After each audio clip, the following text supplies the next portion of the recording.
रहस्य सुलझाओ, इतिहास बनाओ।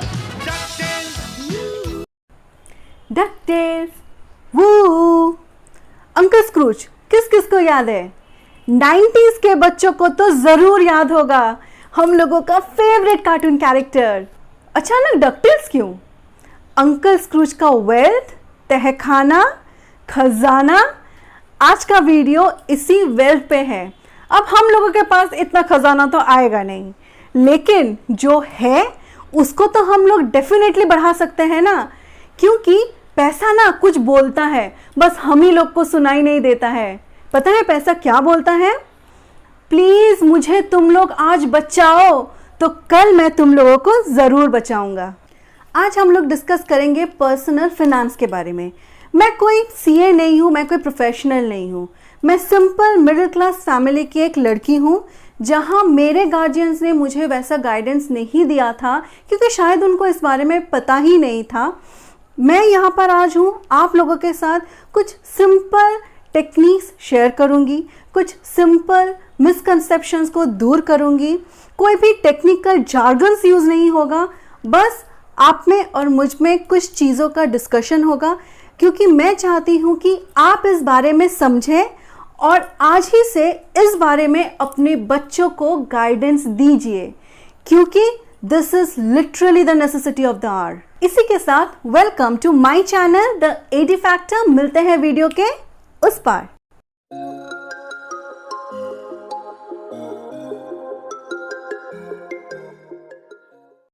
What is personal finance? Personal finance और आईएसआई के अंदर कुछ तो चल रहा है, कोई रिलेशन है दोनों में। आईएसआई मतलब वो आईएसआई नहीं रे बाबा, इनकम, सेविंग, इन्वेस्टमेंट। इन्हीं चीज़ों को मैनेज करने को कहते हैं पर्सनल फाइनेंस। हमारे मिडिल क्लास फैमिली में डाइनिंग टेबल पे क्या डिस्कशन होता है? पढ़ाई करो बेटा, अच्छे से पढ़ाई करो, क्या बनना है बड़े होकर, करियर डिस्कशन होता है। लेकिन अल्टीमेटली एजुकेशन, करियर, नौकरी किस लिए? पैसा ना। लेकिन इसी पैसे को मैनेज कैसे करें, ना तो पेरेंट्स बात करते हैं और ना ही इसके बारे में स्कूल में कोई क्लास है, तो बच्चे जाने भी तो कैसे जाने इसके बारे में। इसी को आज हम लोग अच्छे से सीखेंगे और जानेंगे, तो इस वीडियो के साथ जरूर बने रहिए। आजा आजा आजा। नहीं आ रहा है, मेरे खींचने से बिल्कुल नहीं आ रहा है। क्यों? क्योंकि पैसा ही पैसे को खींचता है। और ये पैसा कहाँ से आएगा? कुछ चेंजेस, कुछ हैबिट्स और कुछ misconceptions, out of the box thinking, ये सब चीज़ों को जब आप अप्लाई करेंगे तभी जाके पैसा बढ़ेगा और पैसा ही पैसे को खींचेगा। मैंने जो बोला कुछ बेसिक चेंजेस, कुछ हैबिट्स और कुछ मिसकंसेप्शंस, तो ये जो चेंजेस, सबसे पहला चेंज हमारे मिडिल क्लास फैमिली में जो सेविंग्स का फॉर्मूला है वो क्या है? Income minus expenses equal to saving, यही है ना। लेकिन इसी बेसिक फॉर्मूले को थोड़ा सा इंटरचेंज करना है। शायद ये सबको पता होगा, लेकिन हम लोग ना अप्लाई नहीं कर पाते हैं। क्या? Income minus savings equal to expenses. लेकिन जब हाथ में पैसा आता है ना, तब हम लोग अगर भी कोशिश करेंगे ना कि चलो पहले सेव कर ले फिर एक्सपेंस करते हैं, पैसा एक बार अगर हाथ में आता है ना, वो किसी ना किसी तरह खर्च ज़रूर हो जाएगा। इसीलिए सबसे अच्छा मेथड है कि आप ऑटो पे कर लें, मतलब आपके इनकम में से ऑटो कट हो जाएगा, अपने आप पैसा कहीं रिकरिंग हो जाएगा। इससे क्या होगा? आपके हाथ में ही पैसा कम आएगा। जब आपके हाथ में पैसा कम आएगा तो आप उससे आराम से एक्सपेंसेस कर लोगे, चल जाएगा। लेकिन अगर आपके हाथ में पूरा पैसा आ जाएगा और आप सोचोगे कि उसके बाद मैं सेविंग्स करूं, वो कभी नहीं होने वाला। नोकिया, हिंदुस्तान मोटर्स, ब्लैकबेरी, ये तीनों में कॉमन क्या है? इन तीनों ने अपने आप को चेंज के साथ अडॉप्ट नहीं किया, एडमेंट रहे, इसीलिए आज तीनों खत्म हो गए। मेरा नेक्स्ट पॉइंट है adapt yourself to the change and the choice of different investment. हमारे पेरेंट्स के ज़माने में जो एफडी था उसका इंटरेस्ट रेट कितना था? 12%, 13% रिटर्न। लेकिन अगर अभी हम लोग आज के ज़माने के साथ कंपेयर करेंगे तो अभी के ज़माने में एफडी का इंटरेस्ट रेट कितना है? 4%. Do you really think it will be a best option for your investment just for the security purpose? So FD is definitely not a good choice. उसके ऊपर एडिशनल जो प्रॉब्लम हम लोग face करते हैं वो क्या है? वो है इन्फ्लेशन. ये इन्फ्लेशन क्या है? एकदम सिंपल भाषा में मैं आपको समझा रही हूँ. आज जो चीज़ आप 100 रुपया दे के खरीद रहे हैं वही चीज़ एक साल बाद आप 106 रुपये दे के खरीदेंगे, क्योंकि करंट रेट जो है इन्फ्लेशन का वो 6% है. ठीक है, अभी का अगर हम लोग एफडी का इंटरेस्ट रेट देखते हैं तो वो कितना है? 4 to 4.5%. ऑलराइट, दैट मीन्स अगर 100 रुपया अगर आप अभी डिपॉजिट कर रहे हो तो एक साल बाद आपको कितना रिटर्न मिलेगा? 104. आप लोग तो बहुत खुश हो जाओगे, अरे 100 रुपया दे के 104 रुपया मिल रहा है. रियल टाइम वैल्यू को देखिए, आपका खर्चा 106 रुपया हो रहा है, आपको मिल 104 रुपया रहा है, तो 2 रुपया का क्या हुआ? घाटा. इसमें तेरा घाटा मेरा कुछ नहीं जाता, मेरा जाता है. इसीलिए तो मैं आज ये वीडियो बना रही हूँ. अब मैं जब इतना सोच रही हूँ आप लोगों के बारे में, आप लोग भी थोड़ा सपोर्ट कर दो ना. Like, share and subscribe. तो ये जो 2 रुपया का घाटा हुआ, if you really want to increase your wealth, तो उसके लिए आपको क्या करना पड़ेगा? आपको इन्फ्लेशन को बीट करना पड़ेगा. इन्फ्लेशन को कैसे बीट करेंगे? Don't be a Nokia. You have to adapt to the change. You have to switch to different investment options. सबसे पहले मैं कुछ रिस्क फ्री इन्वेस्टमेंट ऑप्शंस के बारे में बोलूंगी जो अभी भी आपको इन्फ्लेशन रेट से ज़्यादा रिटर्न देते हैं. पहला ऑप्शन है एम्प्लॉयज प्रोविडेंट फंड, जिसके ऊपर 8.5% का इंटरेस्ट रेट है, जो कि अभी के करंट सिनेरियो में बहुत ही अच्छा है. अगर आप लोग सैलरीड पर्सन है तो आप लोग को ज़रूर मालूम होगा कि आप लोग के बेसिक में से 12% डिडक्ट होता है for your employees provident fund, जिसके ऊपर एम्प्लॉयर्स का भी इक्वल कंट्रीब्यूशन रहता है. इसके अलावा आप वॉलंटरीली भी अपना इन्वेस्टमेंट कर सकते हैं, जिसके ऊपर आपको 8.5% का रिटर्न तो ज़रूर मिलेगा. नेक्स्ट इन्वेस्टमेंट ऑप्शन है पब्लिक प्रोविडेंट फंड. जो लोग एम्प्लॉयड नहीं है या जिन लोगों का अपना बिजनेस है, उन लोग यहाँ पर इन्वेस्टमेंट कर सकते हैं, जिसका रिटर्न है 7.1%. नेक्स्ट इन्वेस्टमेंट प्लान है, अगर आपके घर में लड़की है तो सुकन्या समृद्धि योजना में भी आप इन्वेस्टमेंट कर सकते हैं, जिसपे आपको 7.6% का रिटर्न मिलेगा. और ये तीनों ही रिस्क फ्री है.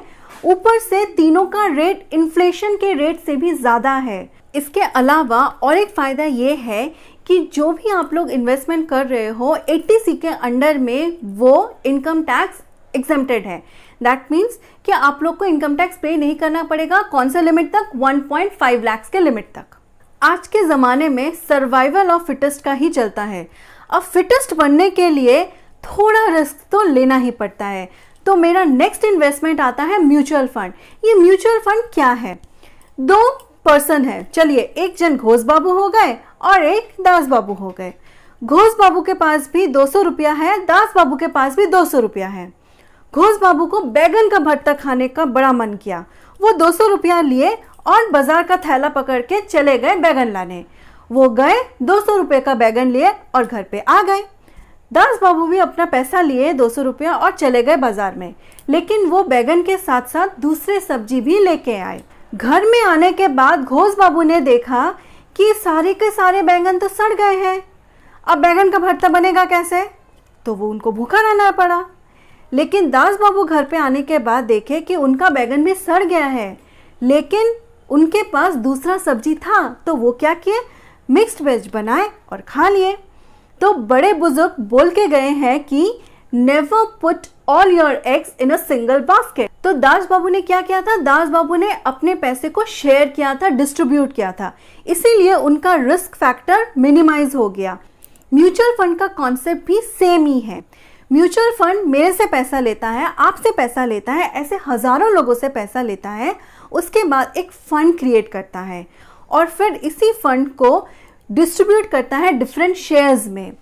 आप खुद सोचो, जब आपका पैसा डिफरेंट शेयर्स में डिस्ट्रीब्यूट होता है एक ही टाइम पे, अनलेस एंड अनटिल अगर कोविड सिनेरियो है, एक ही टाइम पे हर सेक्टर तो नहीं गिरेगा ना.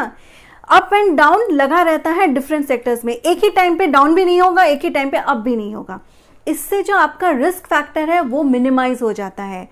आप कोई भी अच्छा म्यूचुअल फंड उठा के देख लीजिए कि लॉन्ग रन में 12% का रिटर्न तो मिलता ही है, जो कि बहुत अच्छा है। तो मैंने जो आपको पहले बोला था income minus saving equal to expenses, तो आप म्यूचुअल फंड में एसआईपी कर सकते हैं। इससे क्या होगा, आपका ऑटो कट हो जाएगा इनकम से, मतलब आपका सेविंग्स भी हो जा रहा है और आपके हाथ में कट के जो पैसा आ रहा है उससे आपका एक्सपेंसेस भी हो जा रहे हैं। नेक्स्ट आते हैं कुछ हैबिट्स पे। सबसे पहले आते हैं बच्चों के हैबिट्स पे। जैसे कि मैंने बोला था कि मैंने जो प्रॉब्लम फेस किया है as a middle class family में, तो मैं चाहती हूँ कि आप अपने बच्चों में ये आदत डालें।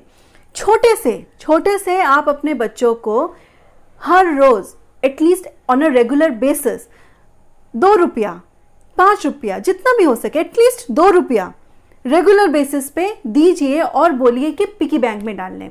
इससे क्या होगा, आप जब उनको ये बोलेंगे कि ये लो 2 रुपया या 5 रुपया और तुम अपने पिगी बैंक में डाल दो, जब ये एक बड़ा अमाउंट होगा तुम अपने मनपसंद खिलौना खरीद सकते हो। बच्चा भी एंथुसियास्टिक होगा और उसमें भी एक एनर्जी आएगा कि नहीं हमको सेविंग्स करना है। इससे क्या होगा ना, छोटे से ही उसमें एक सेविंग का मेंटालिटी आ जाएगा, वो सेल्फ डिपेंड करने लगेगा। बच्चों के बारे में तो हो गया। अब आते हैं टीनेजर्स के बारे में। आप अपने बच्चों के करियर प्रोस्पेक्ट के लिए, एजुकेशन के लिए डेफिनेटली कुछ ना कुछ तो सेविंग्स करते ही होंगे। तो इस बार आप उनके थ्रू ये कराइए। कैसे, 18 साल की उम्र में जब आप उनको कोई सेविंग्स कराएंगे तो यूजुअली उनको नौकरी मिलने में कितना साल लगता है, 26 साल की उम्र में वो नौकरी करेंगे। दैट मीन्स उनके पास एक कितने ईयर का गैप है, 8 ईयर्स का एक अच्छा गैप है फॉर मेकिंग एन इन्वेस्टमेंट। अगर मैं, जैसे कि हम लोग को पता है कि 12% रिटर्न मिलता है म्यूचुअल फंड में, चलो मैं 1% कम लेती हूँ, 11%। अगर मंथली बेसिस में आप 3000 का रिकरिंग उनको देंगे कि 3000 वो इन्वेस्टमेंट करेंगे, ठीक है, तो उस पे 8 ईयर्स में उनका कितना आ रहा है, आप इन्वेस्ट कितना कर रहे हो, 2.9 lakhs, लेकिन आपको रिटर्न कितना आएगा on a gap of 8 period, it will come around 4.6 lakh। That means the corpus amount will be 4.6 lakh। कब, करियर शुरू करने से पहले उनके हाथ में ये अमाउंट आ जाएगा। आप खुद सोचो ये उनको कितना हेल्प करेगा। वाह, मेरे दोस्त ने नया गाड़ी खरीदा है, पर मैं क्या करूं, मेरे पास तो सिर्फ 2 व्हीलर है, मैं उसके साथ कैसे जाऊंगी, नहीं ये अच्छा नहीं है, चलो लोन के लिए अप्लाई कर देते हैं, एक नया 4 व्हीलर ले लेते हैं। मेरा नेक्स्ट पॉइंट यही आता है, दूसरों को देख के लोन मत अप्लाई कीजिए। आपके फ्रेंड का प्रायोरिटीज अलग है, उनका स्टैंडर्ड ऑफ लिविंग अलग है, उनका इनकम अलग है, एक्सपेंसेस अलग है, आपका डिफरेंट है। सो सिर्फ स्टेटस सिंबल के लिए, शो ऑफ के लिए लोन अप्लाई करना मतलब अपना वेल्थ घटाना है, क्योंकि आप जितना लोन लोगे उसका डबल आपको रीपे करना पड़ता है। तो इससे आपके पास कहाँ से अंकल स्क्रूज का वेल्थ आएगा, नहीं आएगा ना। हम लोग यहाँ पर है मैनेजमेंट के लिए, किसका, ISI, that is your income savings and investment. So no to unnecessary loan. अगर बहुत ज़रूरत है, नहीं हो रहा है, बहुत ही प्रायोरिटी लेवल में मैटर करता है, तब जाके आप लोन के लिए अप्लाई कर सकते हैं। क्लास 6-7 में हम लोगों ने मैथमेटिक्स में एक चैप्टर किया था, simple interest and compound interest. किया तो सबने था, पर क्या इस चीज को हमने समझा था क्या? फिनेंस विजार्ड्स इस चीज को 8 वंडर्स ऑफ द वर्ल्ड कहते हैं। क्या? कंपाउंडिंग। कंपाउंडिंग का मेन इंपॉर्टेंस है टाइम। आप जितना इसको टाइम दोगे उतना ही आपको ज्यादा रिटर्न मिलेगा। इसको हम लोग समझते हैं एक इजी एग्जांपल के साथ।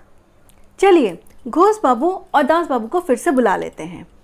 घोष बाबू ने 20 साल की उम्र से SIP करना शुरू किया 5000 अमाउंट का, क्योंकि उनका मन था कि वो 50 साल की उम्र में रिटायर्ड हो जाएंगे।